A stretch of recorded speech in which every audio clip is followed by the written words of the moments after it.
Now, even though this was again the 70s and parenting was a little more lax, Allan's parents knew that they could always depend on him to either be home before dark or call and let them know where he was if he wasn't going to be home before dark. Remember, he was 17 years old. He had a curfew. He listened to his parents. He followed the rules. And the fact that his friend was also saying, like, he should have been right behind me, that's enough to worry anyone. But as far as I can tell, the investigators didn't seem to take his disappearance seriously at first. It was almost kind of like, okay, what, a teen boy is missing? Yeah, right. He's probably off somewhere just like partying, having the time of his life, just like doing what a teenage kid does. So assuming that it was just some sort of miscommunication between Allan and his parents, the investigators began working to get in contact with Allan's friends, waiting for one of them to maybe just crack and admit that Allan was truly with them. But call after call, each friend said that they hadn't heard or seen him. And it was at that point that the detectives knew that something was really wrong here. But again, it was the 70s, so there weren't security cameras everywhere or cell phone footage of people.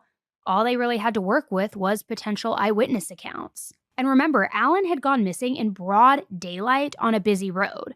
So the police felt like there was no way that someone hadn't seen something. And sure enough, they ended up being right. Plenty of people recalled seeing a younger guy with blonde hair, identical to Allan's description, just walking on the side of the road that day. Now, I will say most eyewitness accounts only confirmed that he had been in the area, but they didn't really add anything to the search.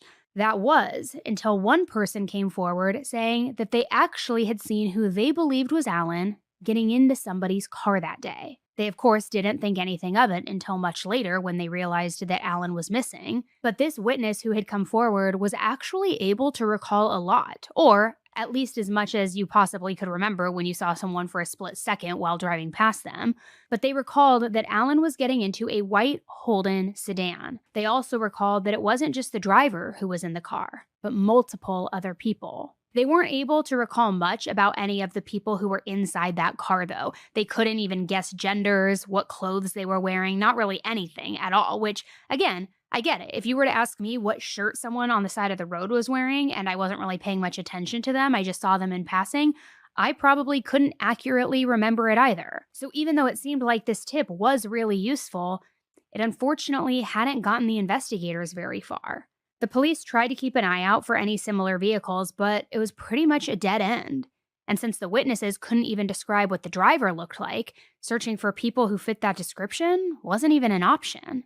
So days began to pass, and Allan never came home. His family was absolutely worried sick, and even though he liked to dabble in, less approved things like smoking weed and drinking, he was still a good kid. He wouldn't have just ran off. Then, just 1 week after Allan disappeared, there was a huge discovery in his missing persons case, but it wasn't the kind of discovery that anyone was hoping for. A body was found in the South Parro Reservoir. It was this outdoorsy area, and the body had been found by hikers. But here's the thing. The body was in really, really rough condition. It was so bad that the hikers didn't even think that it was a body at first. It wasn't until they got up super close and they realized that what they were looking at was a human being. This person had been badly, badly beaten. I mean, that much was easy to identify. Now, the investigators couldn't conclude that it was Allan just by looking at the body. They knew that he was missing and they knew that he had disappeared under sketchy circumstances, but they couldn't verify just by looking at him. And as much as it breaks my heart to say this, it ended up being Allan's dad and grandpa who ended up identifying his remains. They were able to say with certainty that it was Allan. Which, seeing a deceased loved one, even at a funeral, after they've been carefully laid to rest and it looks, like they're just taking a nap, they're in perfect shape, no damage, no bruises, no markings, that's hard enough.